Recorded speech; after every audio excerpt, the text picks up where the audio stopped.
سنتے ہیں مولوی صاحب. جماعت سے مراد عددی اکثریت کا طبقہ امت محمدی کا، اس کے ساتھ رہنا. اب ایک سوال پیدا ہو سکتا ہے کہ یہ معنی کس طرح لے لیا جائے کہ جماعت عددی اکثریت کو کہتے ہیں، تو اس کے سوا اور کوئی معنی ہو ہی نہیں سکتا. دیکھیں بالکل یہ مولوی جو بکواس کر رہا ہے طاہر قادری صاحب، بالکل الٹی سیدھی باتیں کر رہا ہے کہ اس کے جماعت کا اور معنی ہو ہی نہیں سکتا. جماعت کا اور معنی ہو ہی نہیں سکتا. کیا نہیں ہو سکتا جماعت کا اور معنی؟ عددی اکثریت کے سوا اور کوئی معنی ہی نہیں ہو سکتا. بلکہ واضح ہے کہ جماعت کا معنی عددی اکثریت نہیں ہے. جماعت کا مطلب ہے گروہ. جماعت کا مطلب ہے گروہ. اس میں کوئی اکثریت اقلیت کی بات ہی نہیں. اور آپ کے اپنے علماء نے تصحیح کی ہے کہ ایک آدمی جماعت ہے اگر وہ حق پر ہے. دو امکان ہوتے ہیں، یہ ساری امت 100% ایک ہی راستے پر رہے اور اس میں کوئی اختلاف نہ ہو، یہ ہوتی ہے صورت. اور یہ کبھی پاسبل نہ ہوئی، نہ ہوتی ہے، نہ ہو سکتی کہ ساری امت 100% امت کا ہر فرد ایک ہی نقطہ نظر پہ رہے. ایسا تو پاسبل نہیں، کبھی بھی نہیں ہوا. جب یہ پاسبل نہیں تو دوسرا امکان ہے اختلاف ہو، امت میں اختلاف ہو. اختلاف ہر امت میں ہوئے، امت محمدی میں بھی ہوئے.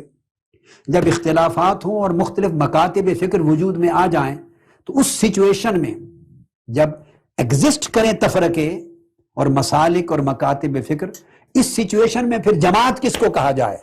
لا محالہ وہ کچھ ایسے طبقے ہوں گے جن کی عددی تعداد عدداً تھوڑی ہوگی، تو ان کو جماعت نہیں کہہ سکتے. تو جماعت اسی کو ہی کہا جائے گا جو مین سٹریم ہوگی، جو عددی اکثریت کا طبقہ ہے پوری.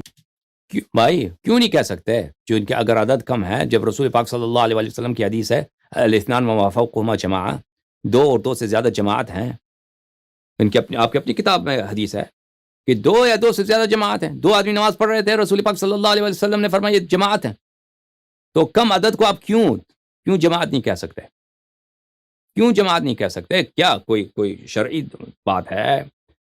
کوئی آیت آپ کے پاس ہے؟ کوئی روایت آپ کے پاس ہے؟ کچھ ہے نہیں. ایسے زبردستی کہ جو عدد کوئی فرقہ عدد کم ہو اس کا، چاہے وہ حق پر ہو، اس کو آپ جماعت نہیں کہہ سکتے. بالکل ایک ایسی گٹیا بات یہ لے کے آئے پتہ نہیں کہاں سے. ملاحظہ فرمائیے، میں نے پچھلی تقریر میں یہ آیت آپ کو دکھایا تھا عزیزوں. اعوذ باللہ من الشیطان الرجیم وان کثیرا من الخلطاء، سورہ صاد میں، وان کثیرا من الخلطاء لیبغی بعضهم على بعض الا الذین آمنوا وعملوا الصالحات وقلیل ما هم. فرمایا کہ اکثر شریک جو ہیں، شریک لوگ آپس میں اٹھک بیٹھک کرنے والے لوگ، مباشرت کرنے والے لوگ ایک دوسرے پہ ظلم کرتے ہیں. مگر یہ کہ اہل ایمان اور عمل صالح ہیں، اور وہ کتنے کم ہیں، وہ کتنے کم ہوتے ہیں. انہوں نے خود اس آیت کا ترجمہ کیسے کیا ہے؟ ملاحظہ فرمائیے. عرفان القرآن طاہر قادری صاحب کی. اور بے شک اکثر شریک ایک دوسرے پر زیادتی کرتے ہیں سوائے ان لوگوں کے جو ایمان لائے اور نیک عمل کریں. اور ایسے لوگ بہت کم ہیں. ایسے لوگ، جب خود قرآن نے فرمایا کہ ایمان اور اہل ایمان لوگ کم ہوتے ہیں، ہاں، تو آپ کہتے ہیں جو اقلیت کے لوگ ہیں ان کو ہم جماعت نہیں کہہ سکتے. اور ملاحظہ فرمائیے سورہ مائدہ، فرمایا اعوذ باللہ من الشیطان الرجیم قل حبیب فرمائیے ان کو لا یستوی الخبیث والطیب، خبیث اور طیب، پاک اور ناپاک برابر نہیں ہوتے. ولو اعجبک کثرت الخبیث، ولو اعجبک کثرت الخبیث، چاہے تجھے، ہاں سننے والے، چاہے تجھے خبیث کی بیشتری، خبیث کی عددی برتری، کثرت تجھے اچھا لگے. فاتقوا اللہ یا اولی الالباب لعلکم تفلحون، اے صاحبان عقل اللہ سے ڈرو تاکہ تم پرہیزگار ہو جاؤ. اچھا، اسی آیت کے ترجمہ انہوں نے خود کیا ہے، ملاحظہ فرمائیے. طاہر قادری نے فرما دیجئے، میں اس کو بڑا کر دیتا ہوں تاکہ خوب نظر آئے آپ کو. فرما دیجئے پاک اور ناپاک دونوں برابر نہیں ہو سکتے. اے مخاطب، اگرچہ تمہیں ناپاک چیزوں کی کثرت بلی لگے، بس پاک اور تو ناپاک برابر نہیں ہے، اور ناپاک جو ہے زیادہ ہوتے ہیں.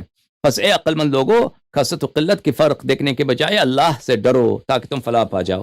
ہاں، اپنا ترجمہ بھول چکا ہے قرآن کا یہ شخص. تاریخ میں وہ اہل سنت والجماعت، اسی کوئی جماعت کو. جب اختلافات ہوں اور مختلف مکاتب فکر وجود میں آ جائیں تو اس سچویشن میں جب ایگزسٹ کریں تفرقے اور مسالک اور مکاتب فکر، اس سچویشن میں پھر جماعت کس کو کہا جائے؟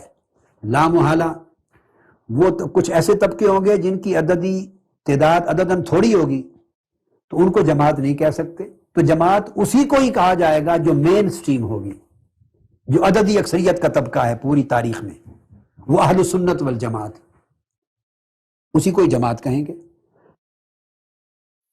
وہ آپ کو دکھاتے ہیں سار قاضی صاحب مودی الصلوۃ والسلام نے بیان فرمایا اور فرماتے ہیں یا ایھا الناس انی قمت فیکم کا مقام رسول اللہ صلی اللہ علیہ وسلم فینا فقال، یہاں آقا علیہ السلام قیام فرماتے، ابن عمر فرماتے ہیں رضی اللہ عنہ، انہوں نے یہ فرمایا، وہ بات سنا رہے تھے، فرمایا علیکم بالجماعہ، ہمیشہ جماعت کا ساتھ دینا، جماعت کے ساتھ چپکے رہنا، جماعت کے راستے پر چلنا، وَإِيَّاكُمْ وَالْفُرْقَةِ، اور چھوٹے چھوٹے عددی اقلیت والے فرقوں سے بچنا، دور جانا۔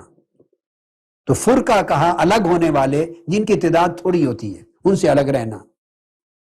پھر آقا علیہ السلام نے وضاحت کی فَإِنَّ الشَّيْطَانَ مَعَ الْوَاحِدِ وَهُوَ مِنَ الْإِثْنَيْنِ أَبْعَدُ، مثال یہ دی کہ شیطان ایک کے ساتھ قریب ہوتا ہے اور جہاں دو ہو جائیں تو دو کے مقابلے میں دور ہو جاتا ہے، دو سے دور ہوتا ہے، ایک کے قریب ہوتا ہے شیطان۔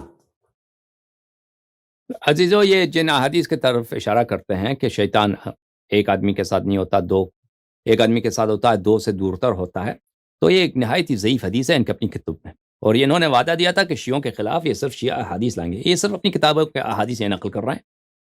ملاحظہ فرمائیے، یہ کتاب ہے مسند احمد بن حنبل، طبع الرسالہ 35، یہاں پر صفحہ نمبر 219 میں یہ حدیث موجود ہے۔ ابو ذر سے روایت ہے کہ اثنان خیر من واحد، دو جو ہیں ایک سے بہتر ہے، وثلاثہ، اور تین جو ہیں دو سے بہتر ہیں، واربع خیر من ثلاثہ، فعلیکم بالجماعہ فإن اللہ لن یجمع امتی الا علی ہدی۔ حاشیہ نمبر 5 دیکھیے عزیزو، حاشیہ اسناد ضعیف جدا، یہ بہت نہایت ہی ضعیف حدیث ہے، نہایت ہی ضعیف حدیث۔ پڑھ کر میرے عزیزو، البانی نے تو کہا ہے کہ یہ حدیث ہے ہی موضوع ہے۔ ملاحظہ فرمایا جامع الصغیر و زیادتہ، تالیف محمد ناصر الدین الالبانی، یہاں پہ صفحہ نمبر 22 پہ، اثنان خیر من واحد وثلاثہ خیر من اثنین واربع خیر من ثلاثہ فعلیکم بالجماعہ، موضوع کا یہ حدیث ہے ہی موضوع۔ موضوع بولتے ہیں، ضعیف کو نہیں بولتے ہیں، موضوع بولتے ہیں کہ حدیث جھوٹی ہے، حدیث جھوٹی حدیث ہے، حدیث ہے ہی نہیں۔ پھر یہ ہے میرے عزیزو سلسلۃ الاحادیث الضعیفہ محمد ناصر الدین الالبانی کی، یہاں پہ عزیزو صفحہ نمبر 269 میں حدیث نمبر 1797، وہاں پہ بھی یہی کہا کہ یہ حدیث موضوع ہے، یہ حدیث کیا ہے؟ موضوع حدیث ہے۔ اب یہ جو احادیث لے کے آتے ہیں اپنی کتب سے لے کے آتے ہیں، پہلی تو بات ہمارے لیے حجت نہیں ہے، دوسری بات یہ ہے کہ ان کی جو احادیث ہیں یہ ان کے اپنے علماء نے ان احادیث کو نہیں مانتے، پھر ان کی جو ترجمہ کرتے ہیں بہت ہی غلط ترجمہ کرتے ہیں احادیث کا، بہت ہی غلط شرح کرتے ہیں، تحریف کرتے ہیں احادیث کے معانی کا، ٹھیک ہے نا؟ یہ تو آپ کے لیے بالکل واضح ہو چکا ہے۔ اس وجہ سے حضور علیہ الصلوۃ والسلام نے فرمایا، یہی بات حضرت علی کو آقا علیہ الصلوۃ والسلام نے خطاب کرتے ہوئے بھی فرمائی تھی کہ اے علی رضی اللہ تعالی، تمہاری وجہ سے میری امت میں دو گروہ گمراہ ہو جائیں گے، ایک گروہ وہ جو تم سے محبت تو کرے گا مگر محبت میں مفرط ہوگا، افراط سے کام لے گا اور حد سے بڑھ جائے گا، حق کو چھوڑ دے گا محبت میں افراط کے باعث۔ دوسرا گروہ وہ جو تم سے بغض رکھے گا اور بغض میں حد سے بڑھ جائے گا اور گمراہ ہو جائے گا۔ ہدایت پر صرف وہ طبقہ ہوگا میری امت کا جو نہ تمہاری محبت میں افراط کرے نہ بغض میں افراط کرے، یعنی افراط اور تفرید سے بچ کر جو وسط پر چلے، درمیان میں۔ اور رسول اللہ علیہ وسلم نے فرمایا وہ سواد الاعظم ہوگا، وہ میری امت کا اکثریتی طبقہ ہوگا، سواد الاعظم، سب سے بڑا اکثریتی طبقہ ہوگا۔ عزیزو، یہ حدیث جس حدیث کو کوٹ کر رہے ہیں، یہ حدیث میں نہیں جانتا یہ کہاں سے کوٹ کر رہے ہیں، کہ دیکھیں حدیث کیا ہے، حدیث کے الفاظ، انہوں نے لفظ عربی کے لفظ تو نہیں بتائے، انہوں نے اردو لفظ بتائیں کہ علی سلام اللہ علیہ، کچھ لوگ آپ کی محبت میں افراد کریں گے، کچھ تفرید کریں گے، اور جو لوگ وسط پہ ہوں گے وہ میرے سواد اعظم ہوگا، اور میرے امت کے وہ اکثریتی لوگ ہوں گے۔ اس طرح کے حدیث ہمیں نہیں ملا ہے، اگر ہے کوئی ایسا حدیث تو معنی کے لحاظ سے وہی ہوگا کہ کچھ لوگ محبت امیر المؤمنین علیہ الصلاۃ والسلام میں افراد کرتے ہیں، کچھ لوگ تفریق کرتے ہیں۔ افراد کیسے لوگ کرتے ہیں؟ جو حد سے زیادہ بڑھاتے ہیں۔ ہم ائمہ علیہ السلام کو ان کو لعنت کیا، وہ کافر لوگ ہیں، ان کے متعلق ہم بات کریں گے۔ اور کچھ لوگ تفرید کریں گے، کچھ لوگ اہل بیت علیہ الصلاۃ والسلام سے وہ محبت جو لازم اور ضروری ہے، اور اقتداء جو لازم اور ضروری، وہ نہیں کریں گے۔